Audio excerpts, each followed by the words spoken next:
Okay guys, आज हम लोग कॉस्टिंग का न्यू चैप्टर स्टार्ट करें, that is cost accounting system. Cost sheet तो हो चुका था हम लोगों का। अंडर कॉस्ट अकाउंटिंग सिस्टम में हम लोग देखेंगे first topic reconciliation of costing profit and accounting profit. Accounts में जो प्रॉफिट आता है as per PL account, accounts में प्रॉफिट आता है उसमें all income minus all expenditure करके हम लोग लेके जाते हैं तो प्रॉफिट आ जाता है। बट कॉस्ट शीट के हिसाब से जब हम लोग प्रॉफिट कैलकुलेट करते हैं तो वो तुम्हारा अकाउंट्स का प्रॉफिट के साथ मैच नहीं करता। देयर आर मल्टीपल रीज़न कि क्यों नहीं मैच करता। तो रीज़न सबसे पहले वी हैव टू अंडरस्टैंड कि सर रीज़न क्या है। उसके बाद रिकॉन्सिलेशन तुमको करना है। जिस तरह से तुम बीआरएस करते था, जिस तरह से तुम टैक्सेबल प्रॉफिट अकाउंटिंग प्रॉफिट का रिकॉन्सिलेशन करते हो, एट द सेम सिमिलरली तुमको accounting profit and costing profit का रिकॉन्सिलेशन करना है। बेसिकली जो रीज़न है वो रीज़न पता चल जाएगा तो तुम बस एडलेस करके तुम्हारा रिकॉन्सिलेशन हो जाएगा। ठीक है, तो मेन रीज़न क्या होता है, तो रीज़न पे हम लोग फोकस करते हैं। Cause of differences in financial and cost accounts. तो सबसे पहला चीज़ क्या, items included in financial accounts only. ये जो आइटम्स आपका डिस्कस करें ए एंड बी, ये सब प्योरली फाइनेंशियल एक्सपेंडिचर है, प्योरली फाइनेंशियल इनकम है। मतलब तुमको सिर्फ एंड सिर्फ पीएल अकाउंट में पद मिलेगा, ये सब कॉस्ट शीट्स में नहीं मिलेगा, कॉस्ट में नहीं मिलेगा, कॉस्ट में कॉस्ट का पार्ट नहीं है। ठीक है, बिकॉज कॉस्ट अकाउंटिंग स्टैंडर्ड के हिसाब से वहाँ पे बोला गया है कौन सा कॉस्ट में कंसीडर करना है, कौन सा कॉस्ट में कंसीडर नहीं करना है। तो ये सब जो अभी तक जो तुम कॉस्ट शीट बनाया है तो उससे तुमको अंदाज हो गया होगा कि कौन सा इनकम कॉस्ट शीट में लेते हैं, कौन सा नहीं लेते, राइट। कौन सा एक्सपेंडिचर कॉस्ट शीट में लेते हैं, कौन सा नहीं लेते। तो फॉर एग्जाम्पल देखो, कॉस्ट शीट जो हम लोग बनाए थे ये सब एक्सपेंडिचर हम लोग कॉस्ट शीट में कंसीडर नहीं करते। लाइक इंटरेस्ट ऑन लोन या फिर bank mortgage, interest on loan या फिर बैंक मॉर्गेज, इंटरेस्ट हम लोग कॉस्ट शीट में कंसीडर नहीं करते बट अकाउंट्स में रहता है। तो इसका वजह से एक बात बताओ, ये आइटम का वजह से कॉस्ट शीट का प्रॉफिट बढ़ा हुआ रहेगा ना कमा हुआ रहेगा। अगर कोई भी खर्चा अगर कॉस्ट शीट में हम लोग नहीं दिखा रहे, इसका मतलब मेरा कॉस्टिंग प्रॉफिट बढ़ा हुआ रहेगा ना कमा हुआ रहेगा।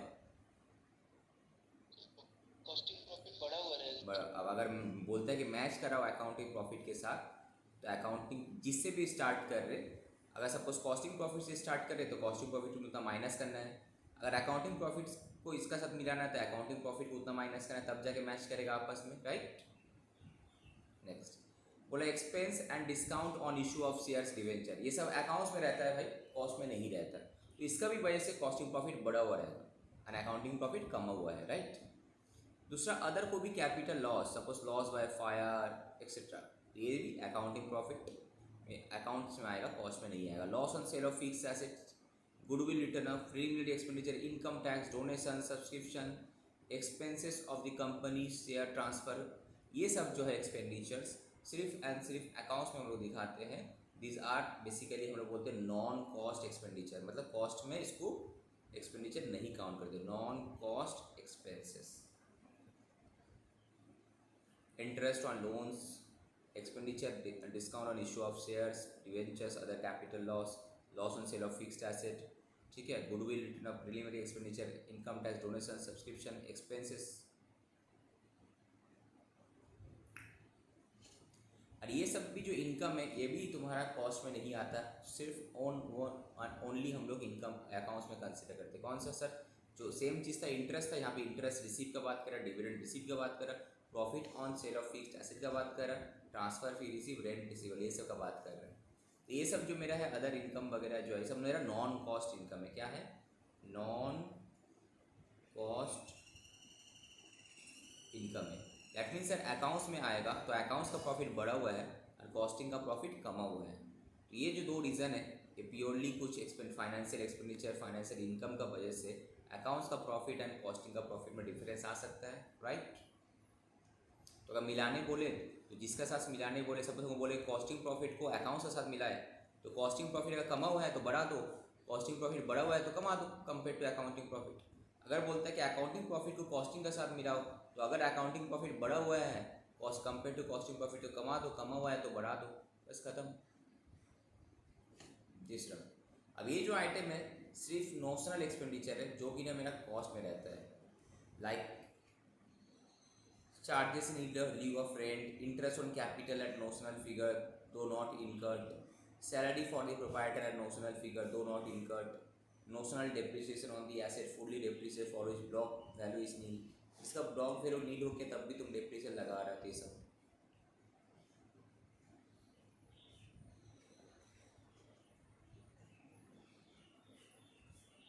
दूसरा क्या, आइटम्स जिसका ट्रीटमेंट डिफरेंट है in two sets of accounts. Suppose accounts में उस आइटम का ट्रीटमेंट अलग है एंड कॉस्ट में उस आइटम का ट्रीटमेंट अलग है। तो उस केस में तुम्हारा क्या होगा कि उसका वजह से भी अकाउंटिंग प्रॉफिट कॉस्टिंग प्रॉफिट में चेंज आएगा। फॉर एग्जांपल लाइक एक तो एग्जाम्पल फॉर एग्जांपल इसका बताते हैं, like LIFO method is not allowed for inventory valuation in India as per the accounting standard issued by ICAI। तो अगर तुमको स्टॉक का वैल्यूएशन करना है अकाउंट्स में तो तुम लीफो मेथड में नहीं कर सकता, तुमको फीफो मेथड या फिर वेटेड एवरेज मेथड ये फॉलो करना है। हाउएवर कॉस्ट अकाउंट में अगर कोई लीफो फॉलो कर रहा है तो उसका वजह से तो तब डिफरेंस हो सकता है ना, हाँ कि नहीं। डेप्रिसिएशन का मेथड अगर अलग है, अकाउंट्स में डेप्रिसिएशन का मेथड क्या है, account as per companies act है। कॉस्टिंग में तुम्हारा अलग तरीके से कैलकुलेट करता है, तो अगर डेप्रिसिएशन का मेथड भी अलग है तो उसका वजह से भी तुम्हारा चेंजेस हो सकता है, राइट। दूसरा क्या है, वैल्यूएशंस। तो नॉर्मली फाइनेंशियल में हम लोग अकाउंट्स का वैल्यूएशन आइदर कॉस्ट या मार्केट प्राइस व्हिचएवर लोअर में करते हैं, याद है। अकाउंट्स में मार्केट प्राइस या फिर कॉस्ट व्हिचएवर लोअर में करते हैं, बट कॉस्ट में तो हमेशा कॉस्ट में करते हैं ना वैल्यूएशन। अब सपोज अकाउंट्स में मार्केट प्राइस और कॉस्ट व्हिचएवर लोअर में से मार्केट प्राइस लोअर था तो मार्केट प्राइस से तुम वैल्यूएशंस किया, पर कॉस्ट शीट में जो तुम स्टॉक का वैल्यूएशन करता है, याद है WIP का वैल्यूएशन, फिनिश गुड्स का जो वैल्यूएशन करते हैं तो वहाँ पे तो कॉस्ट में करते हैं, तो इसका वजह से भी तुम्हारा accounting profit costing profit different होगा, yes and no. These are the reason. तो अब इसके लिए हम लोग को रिकॉन्सिलेशन करके बताने पड़ेगा। तो उसके लिए फर्स्ट एक एग्जाम्पल करते हैं, एग्जाम्पल नंबर 6 इंपॉर्टेंट है, प्रैक्टिकल है। जब भी हम लोग कॉस्ट शीट बनाते हैं फिर अकाउंट्स भी बनता है तो हम लोग को एज पर ऑडिटर का रिक्वायरमेंट रहता है कॉस्ट ऑडिट का, तो तुम्हारा कॉस्ट प्रॉफिट अकाउंटिंग प्रॉफिट के साथ मैच रहना चाहिए। तो प्लस माइनस करके जैसे मैच कराने पड़ता है रिकॉन्सिलेशन टाइप का, उस टाइप का मैच कराते हैं हम लोग।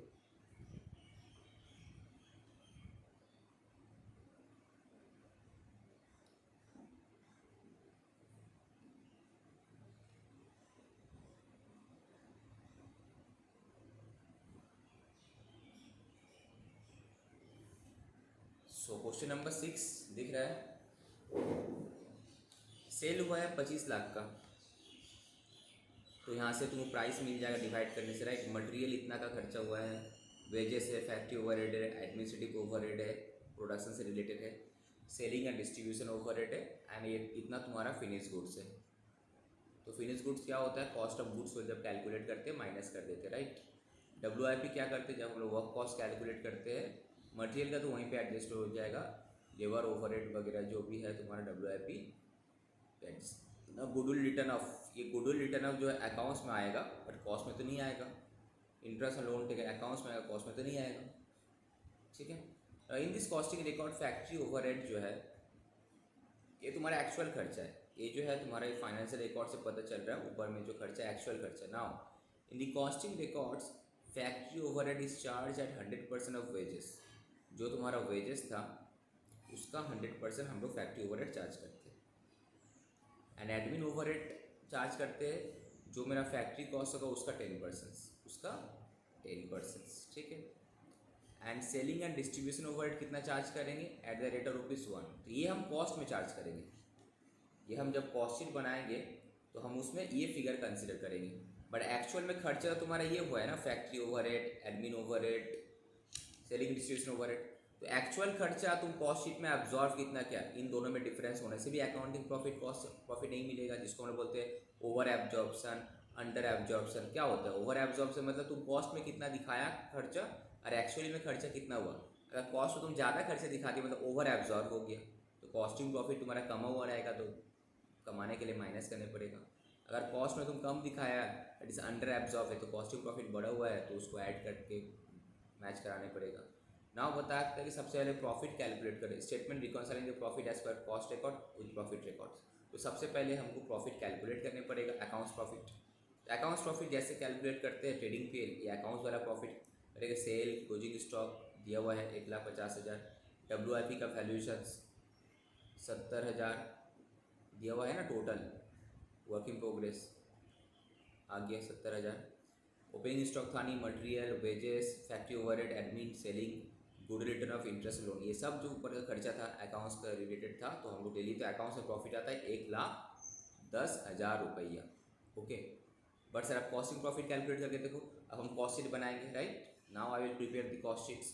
तो वहाँ पे देखिए कॉस्ट शीट में सबसे पहले वही same form prime cost calculate करना है। तो चाहिए कि रॉ मटेरियल कंज्यूम, तो रॉ मटेरियल कंज्यूम तुम्हारा क्वेश्चन में कितना है, 10 लाख, ठीक है। तो 10 लाख, वेजेस इतना है, डायरेक्ट एक्सपेंस है नहीं। और फैक्ट्री ओवरहेड क्या बोला था, वेजेस का 100%, बट अकाउंट्स में हम क्या लिए हैं देखो 4.5 लाख। तो ये सबसे पहले जहाँ जहाँ डिफरेंस है तुम मार्किंग करो, तो ये जगह तुम्हारा डिफरेंस है। यहाँ पे एक्चुअल फैक्ट्री ओवरहेड 4,50,000 है, पर तुम कितना लिया, 5 लाख लिया, 100% ऑफ वेजेस, तो डिफरेंस है ग्रॉस फैक्ट्री कॉस्ट। अब क्लोजिंग WIP भी यहीं से माइनस करते हैं हम लोग, कितना का 70,000 का WIP है, ठीक है। तो माइनस कर दिए हम लोग क्लोजिंग WIP, तो आ जाएगा तुम्हारा फैक्ट्री कॉस्ट 19,30,000, ठीक है। अब हमको निकालना है ना सर प्रोडक्शन कितना था आपका, तो आराम से निकाल सकते हैं। कैसे, सेल किया तुम 20,000 और फिनिश गुड्स है 1230, इसका मतलब प्रोडक्शन कितना है, sale plus closing stock that is 21,230, right. अब एडमिन ओवरहेड कितना बोला था, फैक्ट्री कॉस्ट का 10%, तो फैक्ट्री कॉस्ट ये रहा उसका 10%, 1,993, बट अकाउंट्स में कितना एडमिन ओवरहेड 2,60,000, तो ये भी डिफरेंस है, ये भी डिफरेंस है, तो ये भी, ये दोनों में भी डिफरेंस आ रहा है। क्लोजिंग स्टॉक का वैल्यूएशन अकाउंट्स ने अलग से बता दिया था कितना, 1,50,000, ओके। बट कॉस्ट के हिसाब से हम लोग कैसे करेंगे, कॉस्ट का जो पर यूनिट कैलकुलेट करेंगे, 2,13,000 जो है इसको डिवाइड करेंगे कितना, प्रोडक्शन से 21,230 से, तो मेरा कॉस्ट पर यूनिट एक आया होगा। तो देखो कॉस्ट पर यूनिट आया होगा इतना, अब उसको 1230 से मल्टीप्लाई कर दो, तुम्हारा इस वैल्यूएशन से आगे, तो ये वैल्यूएशन में डिफर कर रहा है ना, ये वैल्यूएशन भी डिफर कर रहा है तुम्हारा, ठीक है। तो 4 जगह तुम्हारा वैल्यूएशन डिफर कर रहा है, 3 जगह, इसका वजह से भी तुम्हारा मैच नहीं कर रहा होगा। तो अब आ जाएगा क्या, कॉस्ट ऑफ गुड्स सोल्ड। अब 20,000 यूनिट का कॉस्ट कितना है, इतना। अब हम लोग करना क्या, सेलिंग एंड डिस्ट्रीब्यूशन, और क्वेश्चन ने बोला 10 रुपये करके, बट अकाउंट्स में कितना लिए थे हम लोग, सेलिंग एंड डिस्ट्रीब्यूशन 1,80,000, तो ये भी सर आपका डिफर है। तो ये आगे तुम्हारा कॉस्ट ऑफ सेल। अब क्वेश्चन में देखो सेल बता दिया था 25 लाख का, तो प्रॉफिट आया कितना, 3 लाख, तो कॉस्टिंग प्रॉफिट कितना आया, 3 लाख, बट अकाउंट्स का प्रॉफिट कितना है, 1,10,000। तो now if I ask you what are the differences, क्या किस लिए तुम्हारा अकाउंट्स का प्रॉफिट कॉस्टिंग प्रॉफिट का डिफरेंस आया, तो आराम से तुमको पता चल रहा है किस लिए, किस लिए बोलो, कौन कौन सा रीजन की वजह से मैच नहीं कर रहा है। सर एक तो आप, हम स्टार्ट करेंगे कॉस्ट अकाउंट्स को, इससे भी तुम स्टार्ट कर सकते हो, तुमको कॉस्ट से स्टार्ट करना है तो तुमको अकाउंट से पहुंचना है, तो तुम देखना है कि costing profit compare to account profit अगर बढ़ा हुआ है तो भाई माइनस करके कम करो, अगर कमा हुआ है तो प्लस करके बढ़ा दो, सिंपली। कॉस्टिंग जहाँ से तुम स्टार्ट कर रहे हो तो वो पहुँचना है अकाउंट्स में, तो costing profit compare to accounting profit अगर बढ़ा हुआ है तो कमा दो, अगर कमा हुआ है तो बढ़ा दो, सिंपली। तो फर्स्ट एक एक करके एग्जांपल उठाएंगे, तुम दोनों से कंपेयर किया होगा तुम, अब दोनों में जहाँ जहाँ मिसमैच है, कहाँ मिसमैच है, सबसे पहले सर फैक्ट्री ओवरहेड कितना है, 5 लाख, बट यहाँ पे कितना है, 4.5 लाख, तो इसका मतलब फैक्ट्री ओवरहेड क्या ओवर एब्जॉर्व किया है कि अंडर एब्जॉर्व किया है, बताओ। ओवर एब्जॉर्व, तो खर्चा तुम अगर कॉस्ट में ज़्यादा दिखाया तो इसका वजह से कॉस्टिंग प्रॉफिट बढ़ा हुआ है ना कमा हुआ है,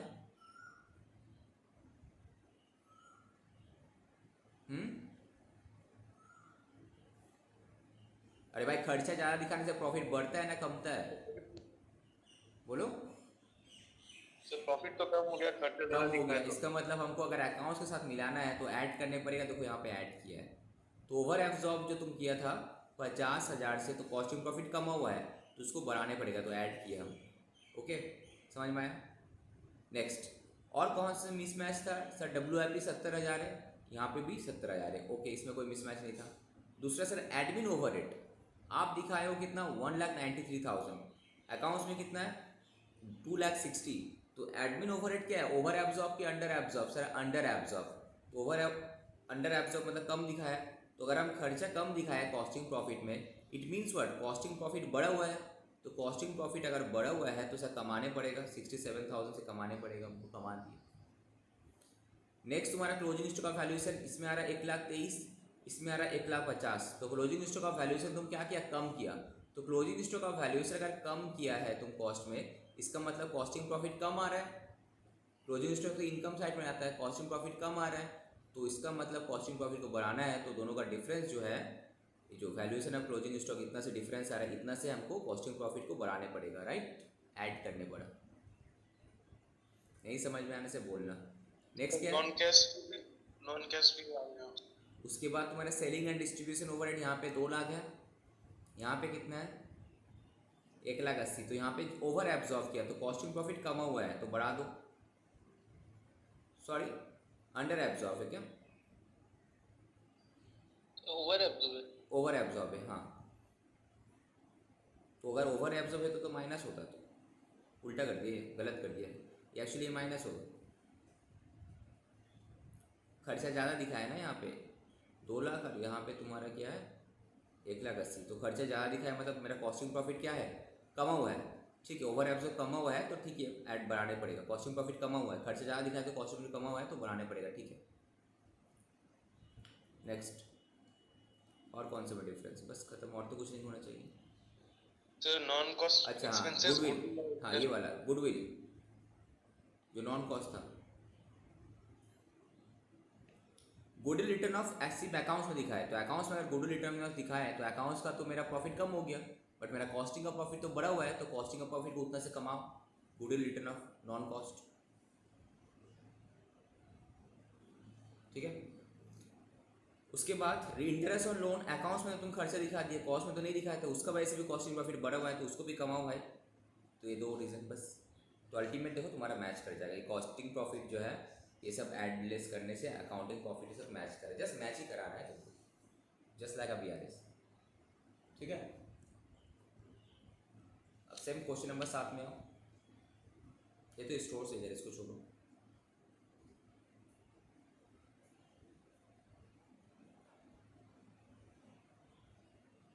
इसको करते हैं। The following figures have been extracted from the final, एक मिनट, इस क्वेश्चन, ये क्वेश्चन को रीड करो एक बार कोई भी। The following figures have been extracted from the financial accounts of the manufacturing firm for the first year of its operation. Direct material consumption 50 lakh, direct wages 30 lakh, factory overhead 16 lakh, general administrative overhead 7 lakh, selling and distribution overhead 9,60,000, bad debt 80,000. Enough. Legal charge dividend received. Interest received of deposits, sales units दिया है 1,20,000 units, उसका price है 12 lakh. Closing stock finished goods 4,000 units, work in process बता दिया है. The cost accounts for the same period reveal that the direct material consumption was 56 lakh. Factory overhead is recovered at 20% on prime cost. Administrative overhead is recovered at ₹6 per unit of goods sold. Selling and overhead are recovered at ₹8 per unit. इसका मतलब ऊपर में जो figure सब था किसका था, accounts के हिसाब से था, ठीक है।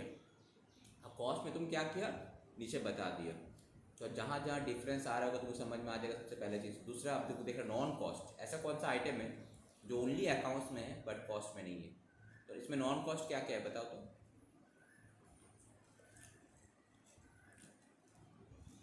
ऊपर में जो तुम्हारा फाइनेंशियल अकाउंट का डेटा दिया हुआ है उसमें नॉन कॉस्ट कौन कौन सा आइटम है,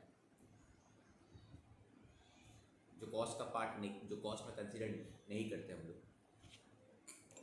सर प्रीलिमिनरी एक्सपेंसेस है, बैड डेब्ट है, बैड डेट्स है, प्रीलिमिनरी एक्सपेंस है, लीगल चार्जेस है, डिविडेंड रिसीप्ट है, इंटरेस्ट रिसीप्ट है, ये है बस, ये 4।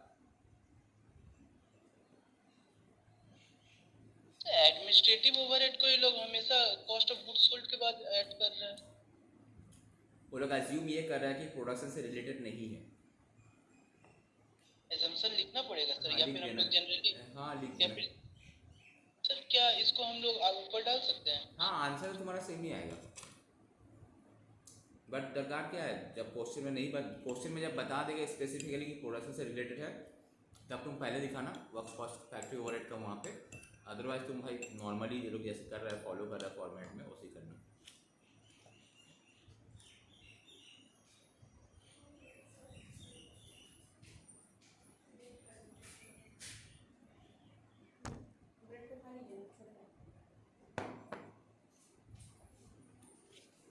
इसको सबसे पहले क्या करना है, तुमको PL अकाउंट बनाना है, तो नॉर्मली ऊपर में खर्चा देख देख के जैसे PL अकाउंट किया हुआ है अकाउंट्स वाला बना लिया तुम, ठीक है।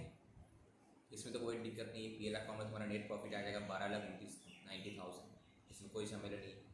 ऑल इनकम ऑल एक्सपेंडिचर जो भी ऊपर में था तुम ले लिए यहाँ पे, ठीक है।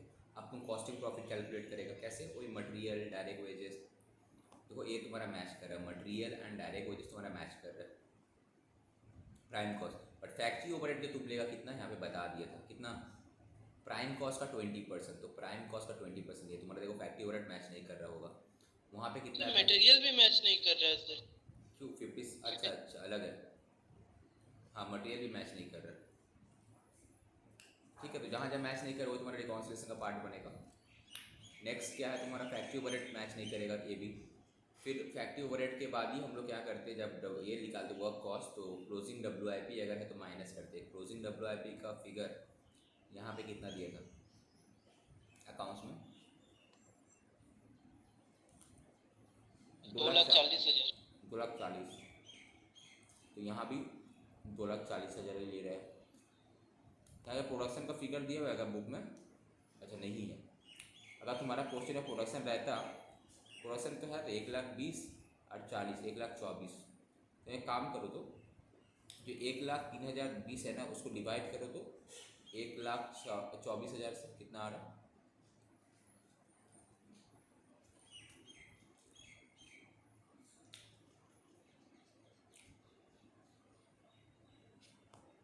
तो 83.22। अब उसको मल्टीप्लाई करो तो क्लोजिंग, अच्छा क्लोजिंग WIP का यूनिट नहीं दिया ना, प्रॉब्लम ये है, ओके ओके। इसीलिए देखो यहाँ पे क्लोजिंग WIP का यूनिट नहीं दिया, तो अगर यूनिट नहीं दिया तुम अगर मल्टीप्लाई किसके साथ करेगा, राइट। तो इसीलिए क्लोजिंग WIP जो अकाउंट्स में दिया हुआ है वही तुम कॉस्ट में लेते, अदरवाइज तुम यहाँ से निकालता, ठीक है। अरे नेक्स्ट वर्क्स कॉस्ट आ गया तुम्हारा 1,24,000 यूनिट के लिए इतना, तो हम उससे कॉस्ट ऑफ गुड्स को निकालने से पहले हमको माइनस करने पड़ेगा फिनिश गुड्स, राइट, का क्लोजिंग स्टॉक। तो कितना है यहाँ पे तुम्हारा यूनिट दिया हुआ कितना, 4,000। तो यहाँ पे देखो हम रेट निकाले, 1,24,000 से डिवाइड करते तो 81.29 करके आ रहा है। तो यहाँ पे 3,25,160 है, बट अकाउंट्स में देखो कितना है, अकाउंट्स में तुम्हारा 3,20,000 है, यहाँ पे डिफरेंस आ रहा है। उसके बाद क्वेश्चन में बता दिया था कि एडमिन ओवरहेड कैसे कितना करके आएगा, 6 रुपये करके per unit of goods sold, उससे सेल से मल्टीप्लाई करना है। एंड सेलिंग एंड डिस्ट्रीब्यूशन भी 8 × 30। तो यहाँ पे एडमिन ओवरहेड तो वो नीचे लिखने वाला गुड्स सोल्ड को ओवर बेस करके बोला है ना, तो तुम्हारा कॉस्ट ऑफ गुड्स सोल्ड के बाद ही यहाँ पे आएगा। तो मल्टीप्लाई कर दिया 1,20,000 के साथ, तो आ गया तुम्हारा, तो अकाउंट्स के साथ देखो मैच नहीं कर रहा होगा। अब कॉस्ट ऑफ सेल्स आया, सेल्स का फिगर तुमको पता है, तो नेट प्रॉफिट है 5,65,160। अब हमको रीज़न पता चल गया कि क्या क्या है। तो एक तो सर कि जहाँ पे खर्चा कम बेसी है दोनों में, मटेरियल कंजम्पशन हम क्या किए थे अकाउंट्स में ज़्यादा दिखाए थे, या कॉस्ट में ज़्यादा दिखाए हैं, 56 लाख, 6 लाख ज़्यादा है, तो मेरा कॉस्टिंग प्रॉफिट कम हुआ है, तो बढ़ा दो भाई। फैक्ट्री ओवरहेड और क्या क्या कंपेयर करो, मटेरियल हो गया, डायरेक्ट वेजेस ओके, कंपेयर करो ओके, ठीक है। नेक्स्ट जाओ, फैक्ट्री ओवरहेड 17,20,000 है, यहाँ पे 16 लाख है, तो फैक्ट्री ओवरहेड भी 1,20,000 आप ज़्यादा दिखाए, तो मेरा प्रॉफिट कम हुआ, ये भी ऐड होगा, राइट। क्लोजिंग WIP मैच करेगा। उसके बाद फिनिश गुड्स का वैल्यूएशन यहाँ पे 3,25,160 है, वहाँ पे 3,20,000 है, तो हम क्या कहें, ज़्यादा दिखाए हैं कि कम दिखाए, ज़्यादा दिखाए, तो मेरा प्रॉफिट बढ़ा हुआ है, तो कम करना है, उतना से देखो कम किया यहाँ पे 5,160 से, ठीक है।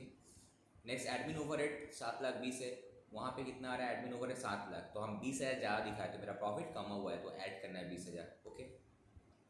सेलिंग डिस्ट्रीब्यूशन ओवरहेड 9,60,000 है, वहाँ पे भी 9,60,000 है, ठीक है, सेम है।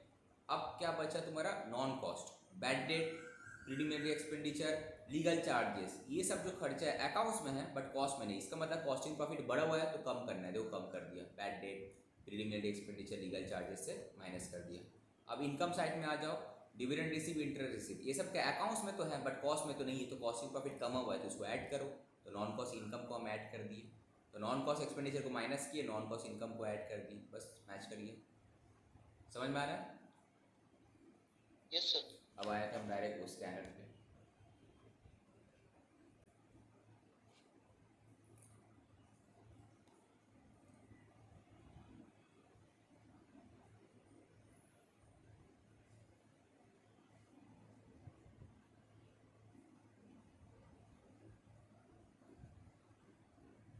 कहाँ रिकॉन्सिलेशन वाले सम्स कहाँ दिए इसमें,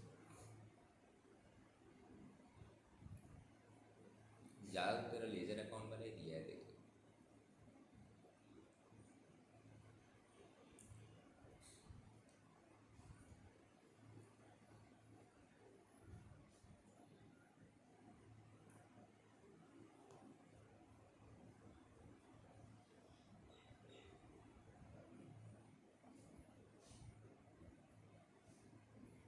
ये तो समझे memorandum reconciliation financial and costing profit AMTP में आया हुआ था। सेम क्वेश्चन तुम लोग का देखना है यहाँ पे इंस्टीट्यूट का मैट में भी नहीं, ऐसे नहीं होगा, थोड़ा डिफरेंट होगा।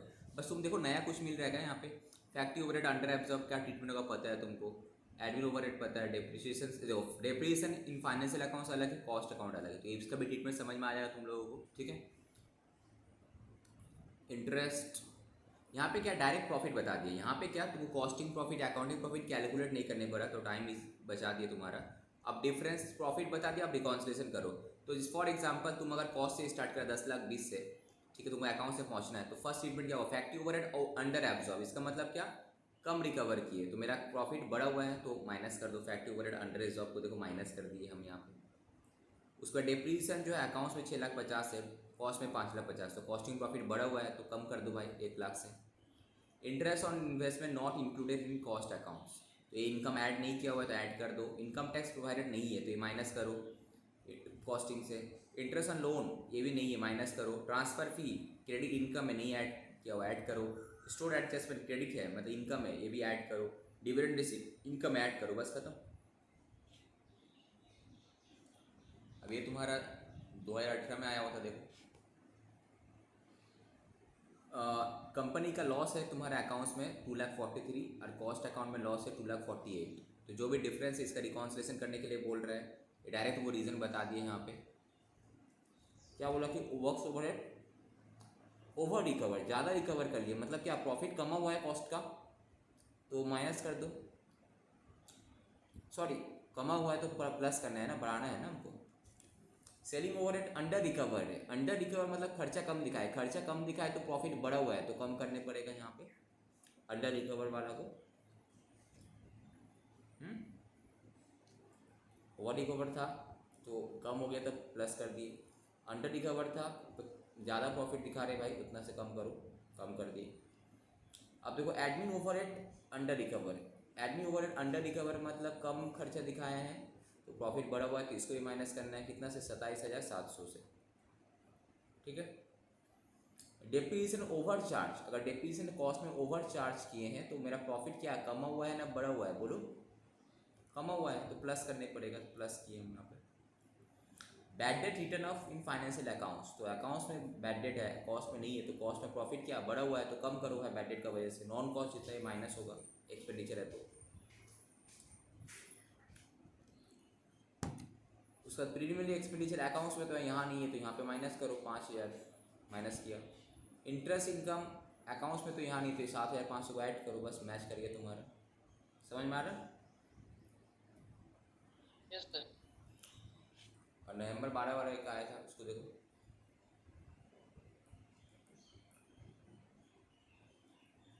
ये तुम्हारा अकाउंट्स का प्रॉफिट लॉस है और ये कॉस्ट का, सॉरी ये तुम्हारा दिखा रहा है कॉस्ट में लॉस आ रहा है अकाउंट्स में प्रॉफिट आ रहा है, ठीक है।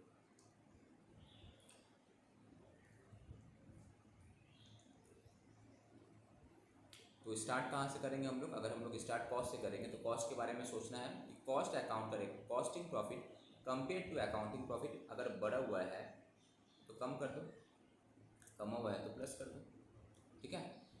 क्या करना है, first administrative overhead under recover, अगर कोई खर्चा कम रिकवर किया कॉस्ट में, इसका मतलब क्या कॉस्टिंग प्रॉफिट बढ़ा हुआ है सर, तो क्या करना है माइनस करो। फैक्ट्री ओवरहेड ओवर रिकवर, तो कॉस्टिंग प्रॉफिट क्या है कमा हुआ है सर तो प्लस करो, यहाँ बढ़ा हुआ था। डेप्रिसिएशन अंडर चार्ज, तो कॉस्टिंग प्रॉफिट बढ़ा हुआ है आपका, कम करो। डिविडेंड रिसीव कॉस्टिंग प्रॉफिट कमा हुआ है तो प्लस करो। लॉस ड्यू टू दिस, तो कॉस्टिंग प्रॉफिट नए में नहीं दिए तो कम बढ़ा हुआ है तो ये माइनस करो। इनकम टैक्स प्रोवाइडेड कॉस्ट में नहीं है तो कॉस्टिंग प्रॉफिट बढ़ा हुआ है तो माइनस करो। जो भी नॉन कैश एक्सपेंडिचर पे इनकम कॉस्ट में नहीं है तो उसका कंसीडर करना है तुमको। रूम की पूछते बच्चों, है सर। ठीक है। बैंक इंटरेस्ट अकाउंट्स में है तो कॉस्टिंग प्रॉफिट कमा हुआ है, कॉस्ट में तो नहीं है तो इसको ऐड करने पड़ेगा। अब क्या बोला, value of opening stock, cost में कितना 1,65,000, अकाउंट्स में कितना 1,45,000, तो कॉस्ट में ज़्यादा है तो ओपनिंग स्टॉक अगर ज़्यादा है इसका मतलब क्या, मेरा खर्चा ज़्यादा है कॉस्ट में, तो खर्चा ज़्यादा है मतलब क्या, प्रॉफिट कम हुआ है ना, हाँ कि नहीं? कितना से, दोनों Yes. का डिफरेंस, दोनों का डिफरेंस जितना भी आ रहा है उतना से। ओपनिंग स्टॉक खर्चा साइड में दिखाते हैं, क्लोजिंग स्टॉक इनकम साइड में दिखाते हैं। ओपनिंग स्टॉक ज़्यादा है मतलब कॉस्ट का प्रॉफिट कम हुआ है, तो बढ़ाने पड़ेगा, ऐड करो उतना से डिफरेंस। सिमिलरली यहाँ देखा जाएगा तो क्लोजिंग स्टॉक कम है, तो क्लोजिंग स्टॉक कम है मतलब मेरा प्रॉफिट यहाँ पे भी कम हुआ है, डिफरेंस जो आएगा तो उसको भी ऐड करने पड़ेगा, राइट। यहाँ पे बोलेंगे क्या, अंडर वैल्यूएशन, इसको हम बोलेंगे under valuation, sorry over valuation, इस केस में ओवर वैल्यूएशन होगा, इस केस में under valuation of closing stock, ठीक है। देखो यहाँ पे क्या है, दोनों ऐड किया ना, ओपनिंग स्टॉक जो था ओवर ज़्यादा लिया है, ओवर वैल्यूएशन था तो प्रॉफिट कम हुआ था, बढ़ा दिया। क्लोजिंग स्टॉक भी अंडर वैल्यूएशन था, प्रॉफिट कम है तो वो भी बढ़ा दिए हम। Goodwill return of in financial accounts, but that is accounts में तो नहीं, तो कॉस्टिंग प्रॉफिट बढ़ा हुआ है तो भाई कम करो। नोशनल रेंट दिया है तुम कॉस्ट में, तो कॉस्टिंग प्रॉफिट कम हुआ है, अकाउंट्स में तो नहीं है ना, प्लस करो। प्रोविजन फॉर डाउटफुल अकाउंट्स में है तो कॉस्टिंग प्रॉफिट बढ़ा हुआ है तो यहाँ पे माइनस करो, खत्म। समझ में आया? Next,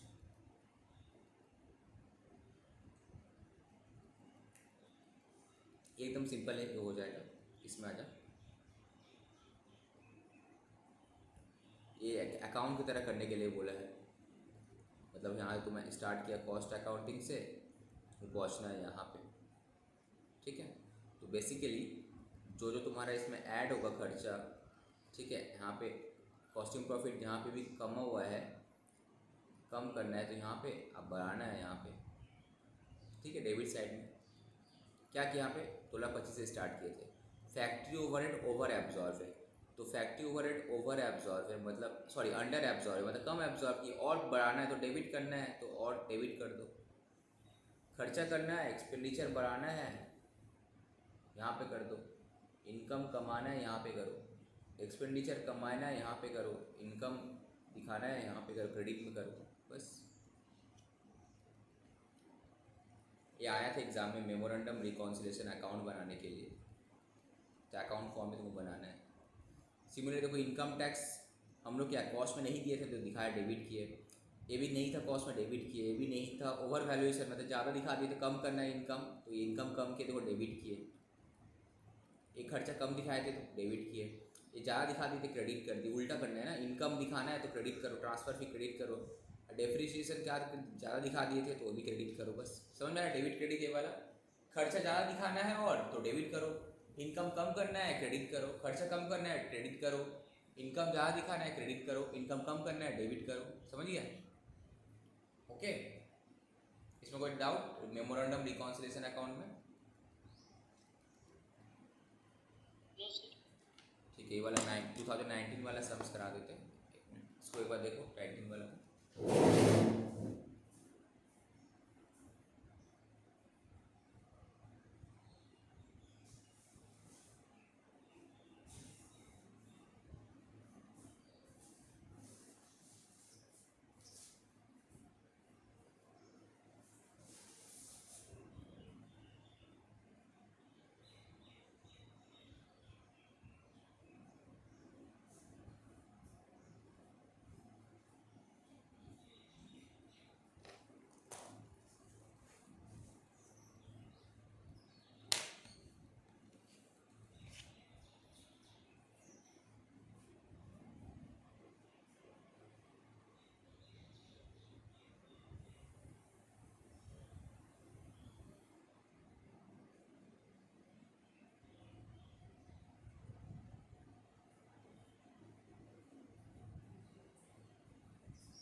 mister Abid private limited net profit बता रहा है कॉस्ट में इतना, ठीक है।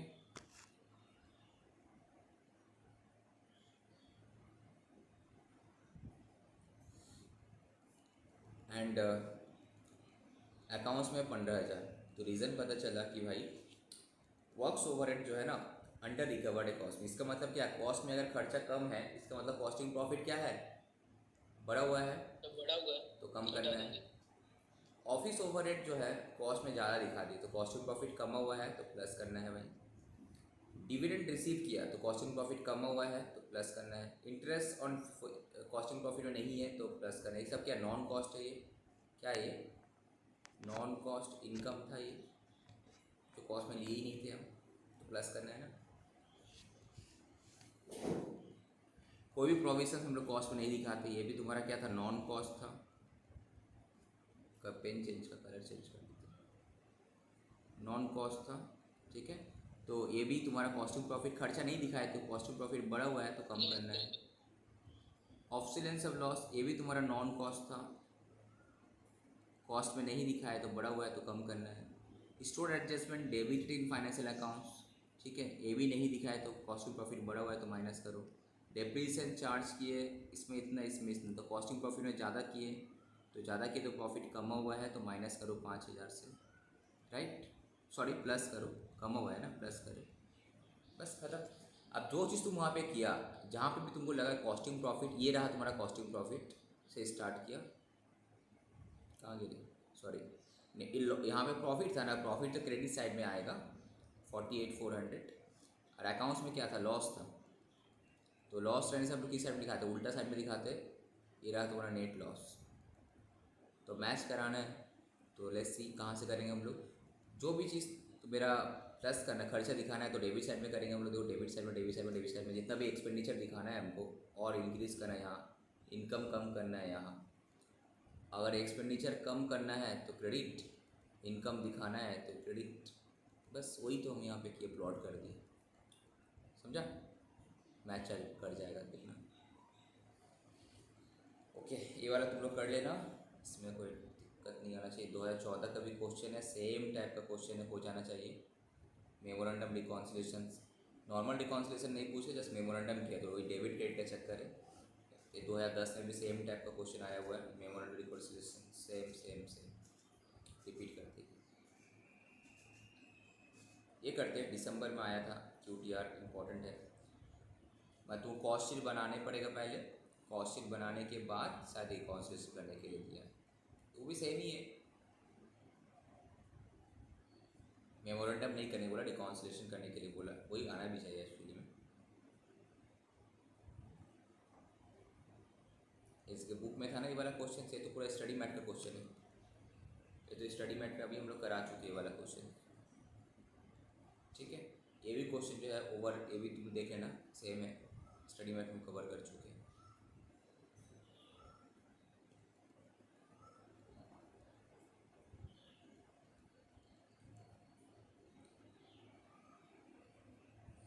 RTP 19 में आया हुआ है।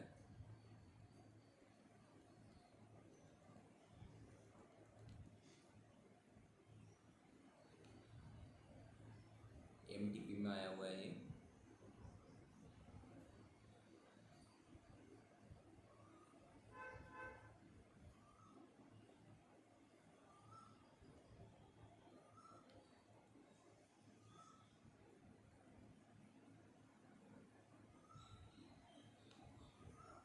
अब तो हो जाना चाहिए तुम लोग से, तो हो जाएगा। कि करा दे और एक आध दो तो।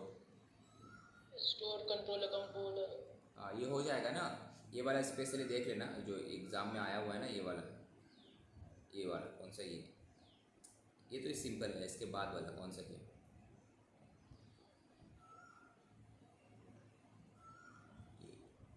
हाँ ये वाला मटेरियल, ये क्लोजिंग स्टॉक, सेलिंग एक्सपेंसेस, ठीक है, फैक्ट्री ओवरहेड, एडमिनिस्ट्रेटिव ओवरहेड, ये सब जो है अभी तो सेम स्टडी मैट में था, सेम एक बार देख लेना। फिर ये RTP का सम्स है, हो जाएगा, जैसे जो सब हम कराए उसी के अंदर ही है, हो जाना चाहिए, ठीक है। अब हम आया तुम्हारा स्टोर्स लेजर अकाउंट में,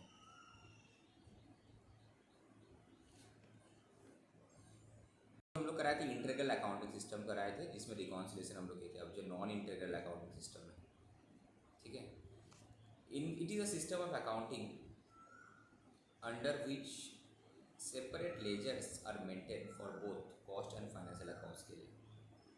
this system is also known as cost ledger accounting system. Accounts में तो एक लेजर बनता है, वो तो अलग है, यहाँ पे कॉस्टिंग में सिस्टम एक अलग लेजर बनता है। Under the system cost accounts restrict itself to recording only those transaction which relate to the production and service being supplied. Items of expenses which are related to sales, production और other matter of factory management, ठीक है, that once dealt with such accounts. This lead to the exclusions of the certain expenses like bad debt, revenue income, other income, ये सब तुम्हारा इसमें नहीं आएगा, मतलब नॉन कॉस्ट इनकम वगैरह ऑब्वियसली बात नहीं आएगा। So non-integrated accounting system contain fewer accounts as compared to financial accounts due to the exclusion of purchase नहीं आएगा, expenses, बैलेंस शीट आइटम वगैरह नहीं आता है उसमें, बैलेंस शीट आइटम वगैरह नहीं आएगा कॉस्ट में, आता है कभी क्या, नहीं आता है ना। कॉस्ट में सिर्फ कॉस्ट ऑफ प्रोडक्शंस तक रिलेटेड जो भी तुम्हारा खर्चा का जो भी है वो सब दिखाना चाहिए। आइटम्स में accounts which are excluded are represented by an account known as cost ledger control account. जो सबको तुम नहीं ये करता है, दिखाता है अकाउंट कॉस्ट में, तो उसको हम लोग कौन सा लेजर का दूसरा दिखाते हैं, cost ledger control account. So item of accounts which are excluded, जो हम लोग नहीं दिखाते हैं कॉस्ट में, उसको हम लोग कहाँ दिखाते हैं, कॉस्ट लेजर कंट्रोल अकाउंट में। तो बेसिकली यहाँ पे इंपॉर्टेंट लेजर क्या क्या रहता है नॉन इंटीग्रेटेड अकाउंटिंग सिस्टम में, जो कॉस्टिंग सिस्टम में हम लोग फॉलो करते हैं, लेजर बनाते हैं, तो वहाँ पे क्या क्या रहता है। एक तो कॉस्ट लेजर रहेगा तुम्हारा, जो कि ना this is the principal ledger of cost department in which impersonal accounts are recorded. This ledger is made self balancing by maintaining their control for each subsidy ledger. Stores ledger एक रहेगा, it contains an account for each item of stores, कितना आया गया, ठीक है। Working progress का एक ledger रहेगा, job ledger and finish goods ledger, 4 ledger रहेगा, cost ledger, stores ledger, working progress ledger and finish goods ledger, ठीक है। Now principal accounts, the main accounts which are usually prepared when a separate cost ledger is maintained are as follows. Cost ledger control account, cost ledger बोला, cost ledger control, this account is also known as general ledger adjustment account. This account is made to complete double entry करना चाहिए, double entry तो करने पड़ेगा ना, उसी के लिए ये एंट्री करता है। all items of expenditures are credited to this account because expenditure debit होगा तो क्रेडिट तो कहीं पे करना है, तो कॉस्ट लेजर कंट्रोल अकाउंट में क्रेडिट करना है। सिमिलरली सेल्स तो क्रेडिट होगा तो डेबिट तो कहीं पे करना है, तो डेबिटेड टू दिस अकाउंट, ठीक है। तो इस अकाउंट में तुम्हारा एक्सपेंडिचर भी आएगा, इस अकाउंट से इनकम भी आएगा, तो बेसिकली नेट प्रॉफिट व लॉस तुम्हारा फ्रॉम कॉस्टिंग पीएल अकाउंट जो है ये transfer to this account. Costing PL account जब बनाएंगे वहाँ जो नेट प्रॉफिट आएगा, जो भी लॉस आएगा वो भी यहीं पे आएगा, कॉस्ट लेजर कंट्रोल अकाउंट में आएगा। The balance in this account at the end of the particular period represent करता है the net total of all balances of the impersonal accounts. अभी करेंगे समझ में आ जाएगा। दूसरा क्या, stores ledger control account. Stores ledger control account, this account is debited for the purchase, obviously purchase करेंगे किसी को तो डेबिट करना है, तो स्टोर्स लेजर कंट्रोल अकाउंट को हम डेबिट किया, एंड क्रेडिट करेंगे जब मटेरियल इशू करेंगे, तो इसी को क्रेडिट करेंगे। The balance in this accounts indicate करता है the total balance of all the individual stores account, ठीक है। एबनॉर्मल लॉसेस और gain if any in this account are transferred to costing PL accounts. कुछ अगर एबनॉर्मल लॉस आया इस account में तो उसको कॉस्टिंग पीएल अकाउंट में ट्रांसफर कर देते हैं।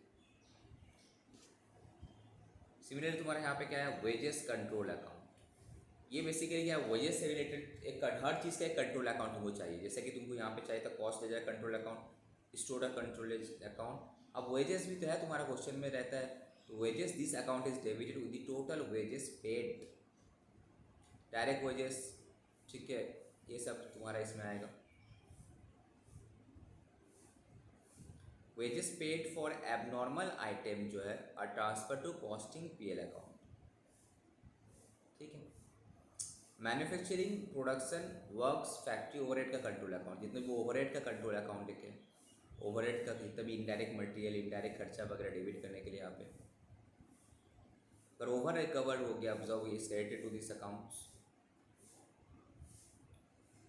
वर्किंग प्रोग्रेस का भी कंट्रोल अकाउंट रहेगा सही इसी में। एडमिन ओवरहेड का भी कंट्रोल अकाउंट है एंड फिनिश गुड्स का भी कंट्रोल अकाउंट है। finished goods control account is debited with the value of goods transferred from WIP. Working progress control account, जो वर्किंग प्रोग्रेस कंट्रोल अकाउंट था उसमें से फिनिश गुड्स का जो वैल्यू है डेबिट यहाँ पे ट्रांसफ़र होगा। चलो अब और क्या क्या है, सेलिंग डिस्ट्रीब्यूशन का कंट्रोल अकाउंट है, कॉस्ट ऑफ सेल्स का कंट्रोल अकाउंट है, कॉस्टिंग पीएल अकाउंट है, ओवरहेड एडजस्टमेंट, सारा कितना सारा कंट्रोल अकाउंट है, देख रहे हैं हर चीज़ का control account. Cost of ledger, stores ledger, wages, overhead, WIP, admin, finish goods, selling and distribution, cost of sales, costing PL, overhead adjustment. Now sir main मुद्दा हम लोग क्या अकाउंटिंग एंट्री पे फोकस करना है। तो अकाउंटिंग एंट्री अगर हो गया तो लेजर पोस्टिंग कैसे ही हो जाएगा। मेन अकाउंटिंग एंट्री हम लोग समझ रहे हैं।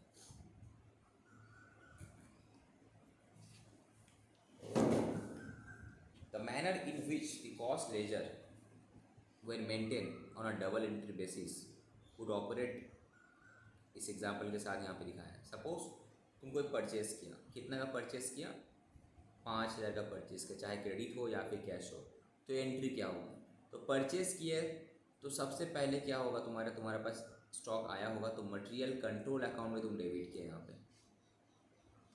At the same time cost ledger account को यहाँ पे क्रेडिट किया। तो इसका लॉजिक क्या था यहाँ पे देखो, this is the principal ledger of the cost department in which impersonal accounts are recorded।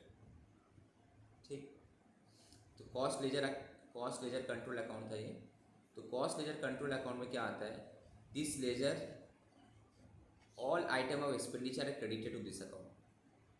तो क्रेडिट कहाँ करना है, कॉस्ट लेजर, एक्सपेंडिचर है तो एक्सपेंडिचर डेबिट होगा, तो क्रेडिट कहाँ करेंगे, कॉस्ट लेजर कंट्रोल अकाउंट में डेबिट करेंगे। ठीक है, उसके बाद देखो फिर स्टोर्स लेजर था। तो स्टोर्स लेजर को क्या कहते हैं, स्टोर्स लेजर को क्या था, this account is debited for the purchase of material.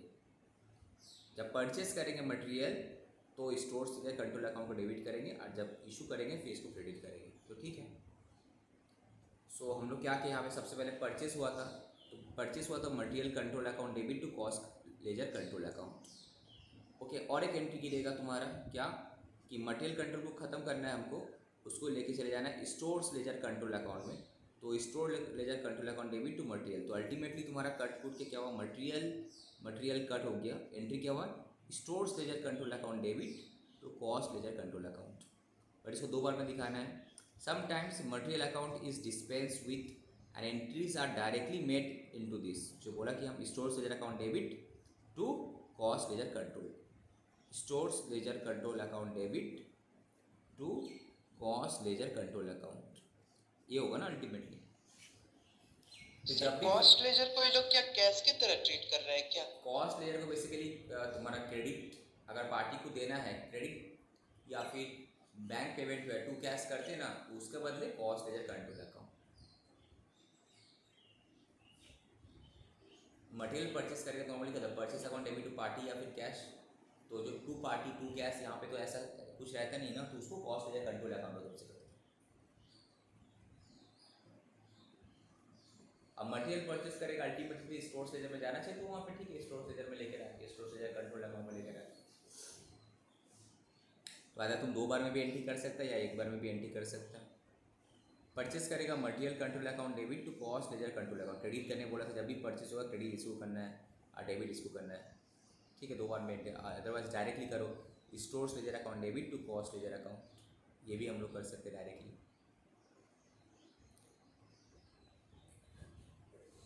अब सपोज कोई परचेस अगर हम किए फॉर स्पेशल जॉब के लिए, तब क्या होगा, सबसे पहले क्रेडिट तो sir cost ledger control account ही होगा, अब डेबिट किसको करेंगे, इससे पहले वहाँ पे हम स्टोर से कर रहे थे, बट यहाँ पे एक स्पेशल जॉब के लिए तुम परचेस कर रहे हो, तो वहाँ पे वर्किंग प्रोग्रेस लेजर अकाउंट में लेके जा रहा है, वर्किंग प्रोग्रेस लेजर अकाउंट में लेके जा रहा है, वर्किंग प्रोग्रेस लेजर अकाउंट में लेके जा रहा है।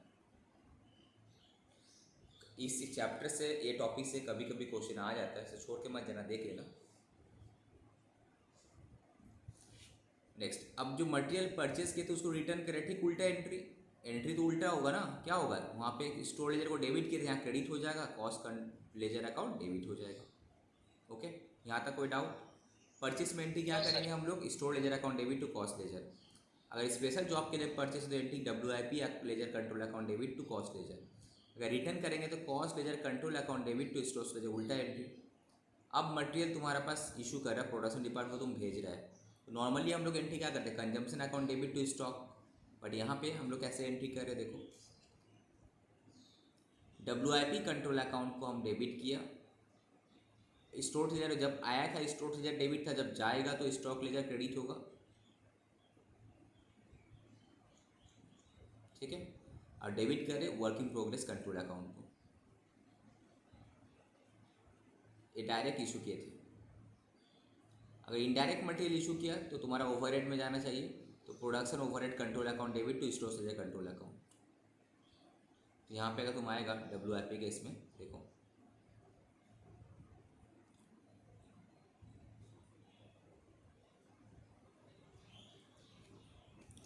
वर्क इन प्रोग्रेस अकाउंट को डेबिट करते हैं कहाँ पे, debited with total cost of production निकालने के लिए जो जो खर्चा है सब वर्क इन प्रोग्रेस में हम लोग डेबिट करेंगे। डायरेक्ट मटेरियल हुआ, डायरेक्ट एम्प्लॉई हुआ, डायरेक्ट एक्सपेंडिचर हुआ, ठीक है, प्रोडक्शन रिलेटेड ओवरहेड हुआ, ठीक है, प्रोडक्शन ओवरहेड का ये सब तुम्हारा यहीं पे आएगा। इसीलिए देखो ये जो डायरेक्ट मटेरियल हम इशू किए तो यहाँ पे एंट्री में क्या हुआ, work in progress control account को डेबिट किए, और जहाँ पे इनडायरेक्ट मटेरियल था वहाँ पे ओवरहेड को डेबिट किए। क्रेडिट क्या होगा, स्टोर लेजर कंट्रोल अकाउंट, ठीक है। इसमें कोई डाउट, ये जो भी हम लोग कर रहे नो हैं सर। मटेरियल से सर ये रिलेटेड। इनडायरेक्ट मटेरियल वाला एक बार थोड़ा अरे इनडायरेक्ट मटेरियल क्या होता है, ओवरहेड होता है, तो कहाँ जाना चाहिए, प्रोडक्शन ओवरहेड कंट्रोल अकाउंट में डेबिट किया इसलिए, ठीक है। अब बाकी जितना डायरेक्ट मटेरियल वगैरह सब तुम्हारा वर्क इन प्रोग्रेस में लेके जाए कॉस्ट ऑफ प्रोडक्शन निकालने के लिए। अब मटेरियल 200 रुपये का रिटर्न कर दिया फ्रॉम शॉप टू स्टोर्स, तुम जो इशू किया था डिपार्टमेंट में वहाँ से रिटर्न आ गया, रिटर्न आया डायरेक्ट मटेरियल आया होगा तो स्टोर उल्टा एंट्री होगा, स्टोर लेजर फिर से डेबिट हो जाएगा, वर्क इन प्रोग्रेस फिर से क्रेडिट हो जाएगा, ठीक है। ये वाला अगर इनडायरेक्ट मटेरियल आता तो ये भी उल्टा होता है, store ledger debit to production overhead control account. अब मटेरियल 100 रुपये का तुम ट्रांसफ़र कर रहा है जॉब 1 से जॉब 2 में, जॉब 1 से जॉब 2 में जाएगा, जॉब 1 कम हो जाएगा, जॉब 2 में डेबिट हो जाएगा। Material worth ₹100 is issued from stores for repair के लिए हम भेज रहे, तो रिपेयर के लिए भेज रहे मटेरियल, तो प्रोडक्शन में यूज़ नहीं होगा, रिपेयर में यूज़ होगा, तो क्या है प्रोडक्शन ओवरहेड कंट्रोल अकाउंट में जाना चाहिए। अगर मटेरियल को भेज रहे कोई मशीन ख़राब हो गया तो उसका रिपेयर में काम में लगेगा, तो इसका तो ओवरहेड में जाएगा ना मेरा। तो ये तुम्हारा था मटेरियल से रिलेटेड एंट्री। तो क्या क्या एंट्री थे, सबसे पहले परचेस करेगा तो एंट्री क्या करेगा, stores ledger control account debit to cost ledger control account, right. Purchase करेगा तो stores ledger control account debit to cost ledger control account. यहाँ पे डेबिट क्रेडिट को वाला फंडा लगा नहीं पा रहा है, बिकॉज यहाँ पे तुमको सोच समझ के चलना पड़ेगा। दूसरा, जब हम लोग कोई वर्किंग प्रोग्रेस स्पेशल जॉब के लिए परचेस किए तो working progress control ledger account debit to cost ledger control account. Material return के तो उल्टा हो जाएगा, cost ledger control account debit to store ledger control account, ठीक है। अगर मटेरियल डायरेक्टली इशूड कर दे, प्रोडक्शन डायरेक्ट मटेरियल है प्रोडक्शन में इशू किए तो क्या स्टोर लेजर का क्रेडिट हो जाएगा और WIP जो है working progress control account debit हो जाएगा।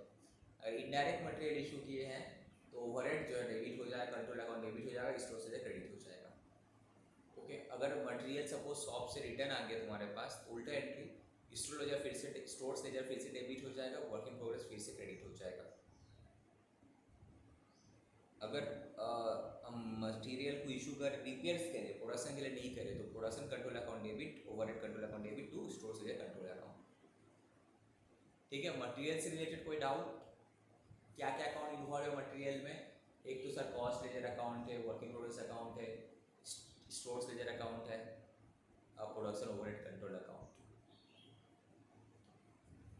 चलो अब लेबर से रिलेटेड आ जाते, सेम चीज़ जो तुम मटेरियल में देखा सेम चीज़ यहाँ पे भी होगा वही। तो यहाँ पे लेबर में तब क्या होगा, वेजेस कंट्रोल अकाउंट डेबिट, सब मटेरियल था ना तो cost ledger, again wages control account debit, तो wages control account debit to cost ledger, वहाँ पे भी कॉस्ट लेजर क्रेडिट था, यहाँ भी कॉस्ट लेजर, यहाँ पे वेजेस कंट्रोल, वहाँ जैसा कि स्टोर्स में लेजर था यहाँ पे वेजेस कंट्रोल अकाउंट डेबिट हुआ, ठीक है। Wages control account debit to cost ledger. Indirect wages आएगा paid to the worker in production में है तब भी wages control account debit to cost ledger है।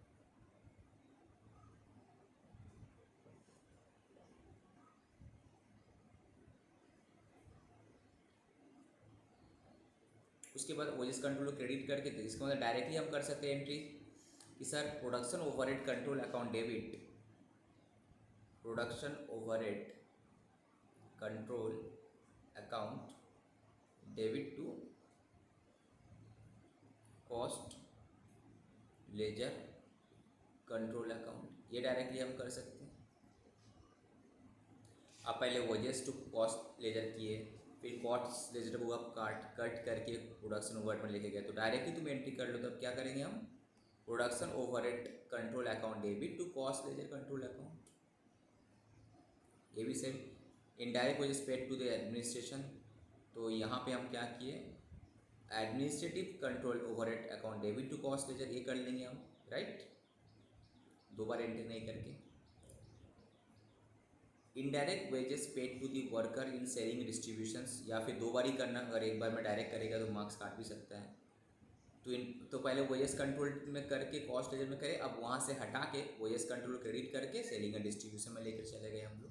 नेट में एंट्री क्या हुआ, ये और ये रहा क्या, selling and distribution account debit to cost ledger control account.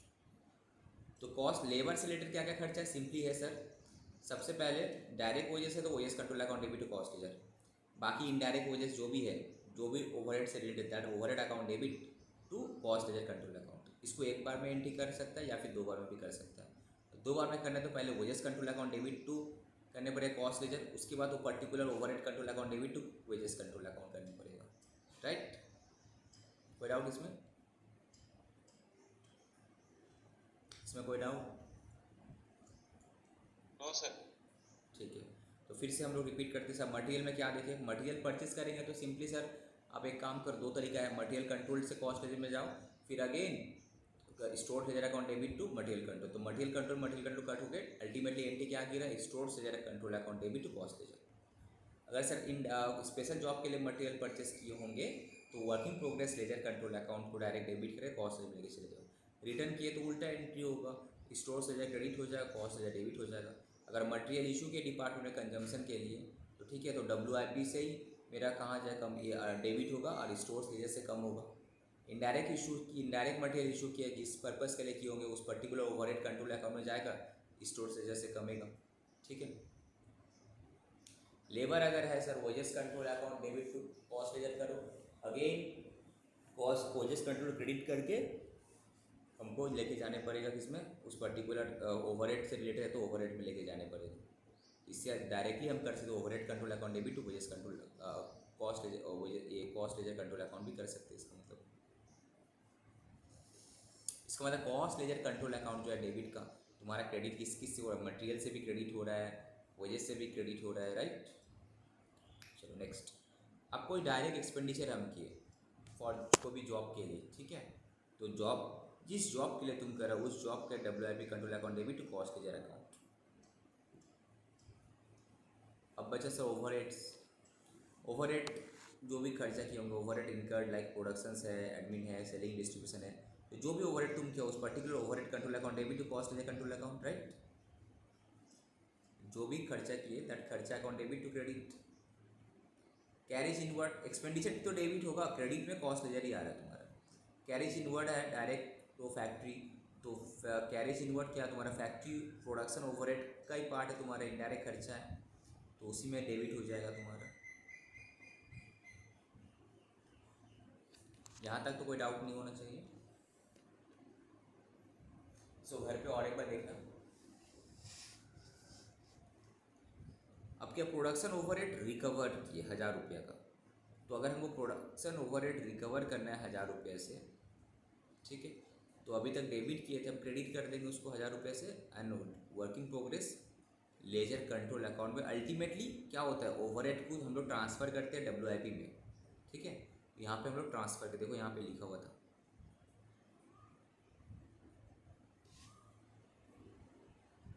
Production overhead recover,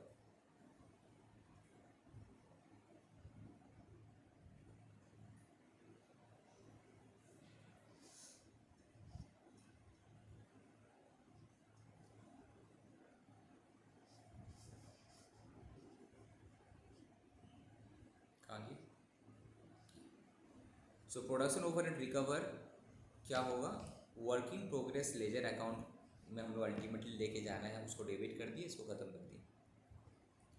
admin overhead recover from finish goods, तो एडमिन ओवरहेड जो है फिनिश गुड्स से रिकवर हुआ, तो फिनिश गुड्स का कंट्रोल अकाउंट में लेके जाना है, एडमिन को ख़त्म कर दो यहाँ पे। सेलिंग डिस्ट्रीब्यूशन रिकवर सेल से, तो कॉस्ट ऑफ सेल्स में लेके जाना है, सेलिंग डिस्ट्रीब्यूशन ख़त्म कर दो। तो रिकवरी का एंट्री समझ में आया। प्रोडक्शन ओवरहेड रिकवर किया तो वर्किंग प्रोग्रेस में लेके चले जाओ। एडमिन ओवरहेड रिकवर किया और फिनिश गुड्स वाला, ठीक है, तो फिनिश गुड्स कंट्रोल अकाउंट में लेके चले जाओ। सेलिंग से ओवरहेड डिस्ट्रीब्यूशन में रिकवर किया तो कॉस्ट ऑफ सेल्स में लेके चले जाओ।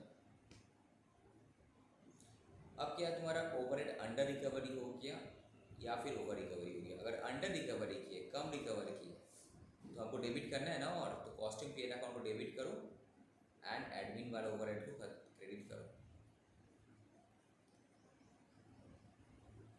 ओवर रिकवर कर लिए, मतलब ज़्यादा रिकवर कर लिए तो कॉस्टिंग पीरियड में क्रेडिट करो और इसको डेबिट करो।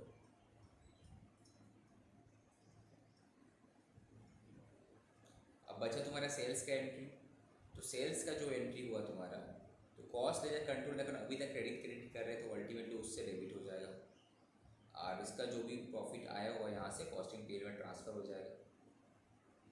सेल्स का cost ledger control account debit to costing period में चले जाएगा सेल्स।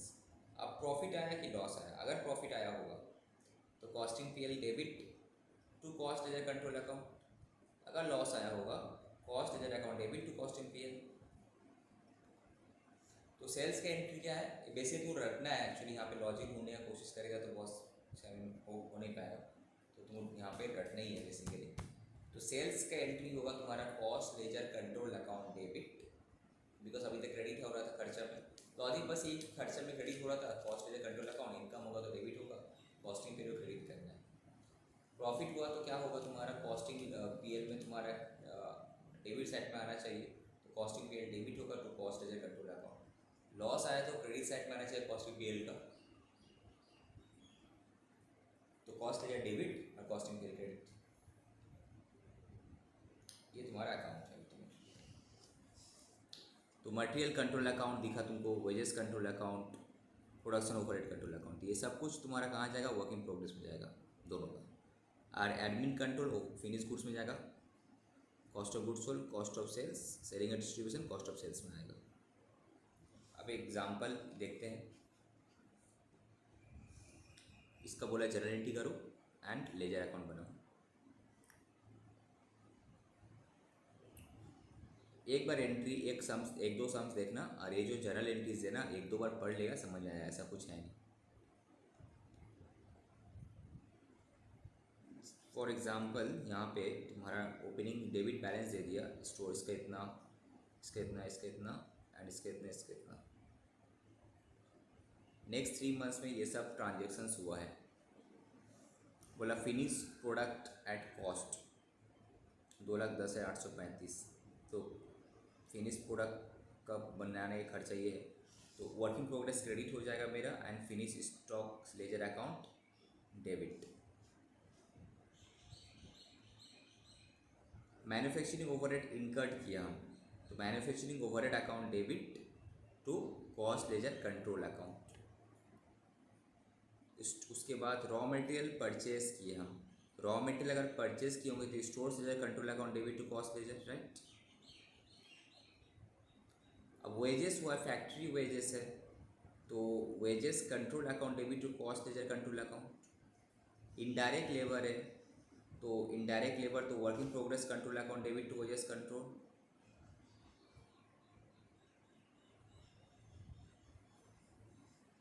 एंड ये दोनों का मिला के पहले करना है 50,530 प्लस 21,665, तो पहले तो वेजेस कंट्रोल में पूरा आएगा तुम्हारा, डायरेक्ट इनडायरेक्ट दोनों मिलाकर, ओके।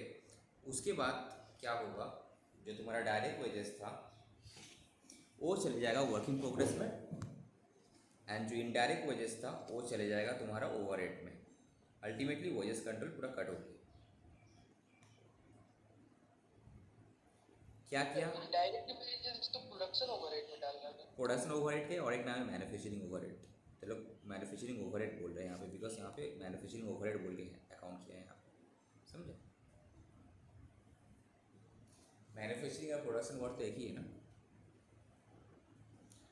अब बचा तुम्हारा क्या, ये हो गया। अब कॉस्ट ऑफ सेल्स है भाई, कॉस्ट ऑफ सेल्स अगर है तो उसको तुमको फिनिश उसमें लेके जाना है। Cost of sales account debit to finish stock ledger account.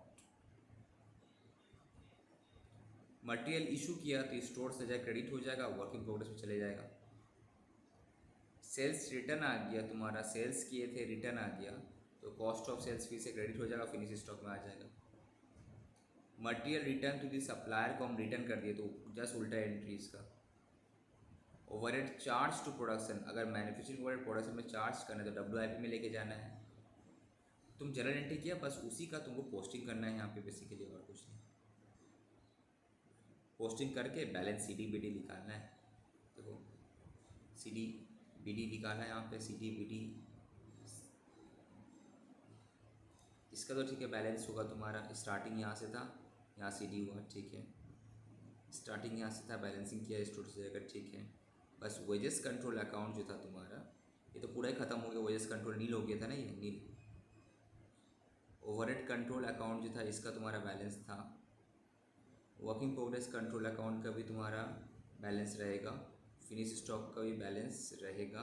नहीं, फिनिश स्टॉक तो तुम्हारा पास था, रहेगा, ये भी रहेगा तो बैलेंस। कॉस्ट ऑफ सेल, अब ट्रायल बैलेंस मिला के देख लेना मैच कर रहा है कि नहीं।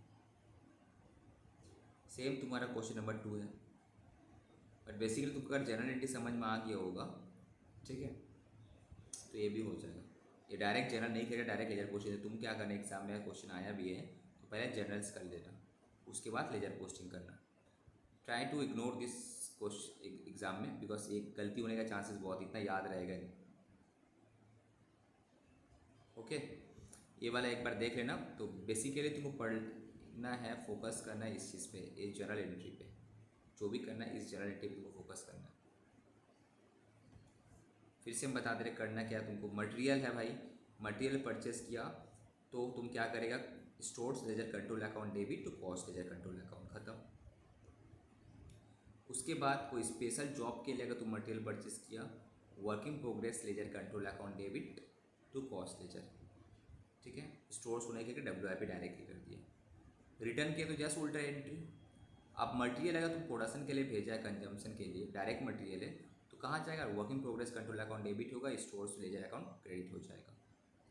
इनडायरेक्ट मटेरियल किया है जो भी रिलेटेड है, जिससे प्रोडक्शन से अगर जो भी ओवरहेड से रिलेटेड ये है तो particular that overhead account debit control account debit to stores ledger control account. Shop में रिटर्न किए तो जस्ट उल्टा एंट्री।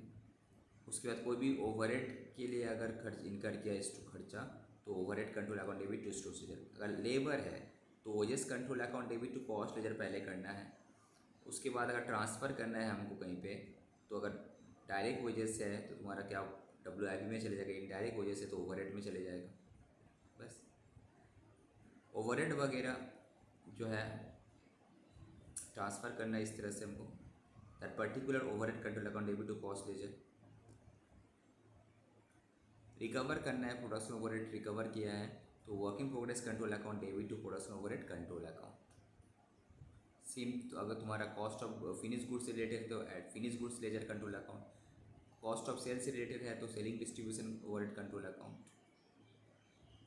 सेल्स की एंट्री है, cost ledger control account debit to costing PL और प्रॉफिट की एंट्री, बस ठीक है। ये 2 सम्स देख लेना काफ़ी है, ठीक है। तो अब हम लोग तुम लोग का जो बचा हुआ चैप्टर है उस पर फोकस करेंगे, ABC कॉस्टिंग बेसिकली ना।